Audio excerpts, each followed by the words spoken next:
جاوید جمال گوشی شیخ عبد القادر جیلانی جنہیں غوث اعظم بھی کہتے ہیں، بہت بڑے بزرگ اور ولی اللہ گزرے ہیں۔ آپ کی ساری زندگی تبلیغ و اشاعت اسلام میں گزری۔ بے شمار لوگوں نے آپ سے روحانی فیض حاصل کیا۔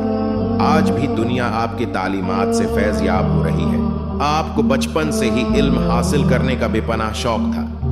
آپ نے ابتدائی تعلیم تو اپنی قصبی جیلان میں ہے حاصل کی، لیکن دین کی اعلیٰ تعلیم حاصل کرنے کے لیے بغداد جانا پڑتا تھا۔ اس زمانے میں گاڑیاں اور موٹر کاریں نہ تھیں، اس لیے لوگ قافلوں کی صورت میں پیدل سفر کرتے تھے۔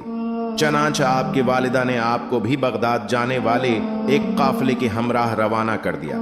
سفر پہ روانہ ہونے سے پہلے آپ کی والدہ نے آپ کو کچھ خوراک اور 40 اشرفیاں گزر اوقات کے لے دیں۔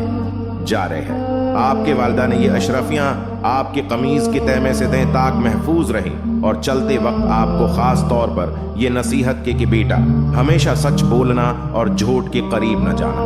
آپ نے ماں کی اس نصیحت کو غور سے سنا اور سفر پہ روانہ ہو گئی۔ قافلے کے لوگ ڈرتے ڈرتے سفر پہ روانہ ہوئے۔ انہیں اس بات کا بھی خدشہ تھا کہ کہیں راستے میں ڈاکو قافلے پر حملہ نہ کر دیں، کیونکہ ان دنوں راستے غیر محفوظ تھے اور ڈاکو اکثر قافلوں کو لوٹ لیا کرتے تھے۔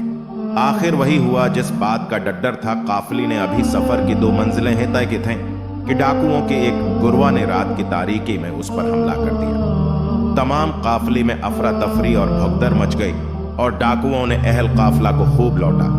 ایک ڈاکو شیخ عبد القادر جیلانی کے پاس آیا اور کہنے لگا، لڑکی تیرے پاس کیا ہے؟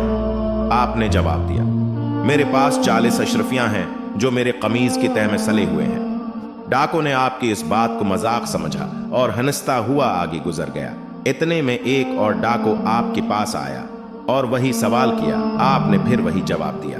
وہ ڈاکو یہ جو اب سن کر حیران ہوا اور آپ کو پکڑ کر اپنے سردار کے پاس لے گیا۔ ڈاکو کے سردار نے تعجب سے آپ کو دیکھا اور پوچھا، لڑکے سچ مچ بتا تیرے پاس کیا ہے؟ آپ نے وہی بات دہرائے۔ آپ کی یہ بات سن کر سردار کے حیرت کی انتہا نہ رہے۔ آپ نے اپنی قمیض کی تہ کو کھولا تو پوری 40 اشرفیاں زمین پر گر پڑیں۔ اشرفیاں دیکھ کر سردار کی آنکھیں حیرت سے کھلے کے کھلے رہ گئیں۔ اس نے آپ سے مخاطب ہو کر کہا، لڑکے تو نے سچ بول کر اپنا راز کیوں فاش کر دیا؟ حالانکہ تو آسانے سے اپنے اشرفیاں بچا سکتا تھا۔ آپ نے جواب دیا، میرے ماں نے مجھے نصیحت کی تھے کہ بیٹا ہمیشہ سچ بولنا، میں نے اپنی ماں کی نصیحت پر عمل کیا ہے۔ آپ کا یہ جواب سن کر سردار اس قدر متاثر ہوا کہ بے ساختہ اس کے آنکھوں میں آنسو آ گئی۔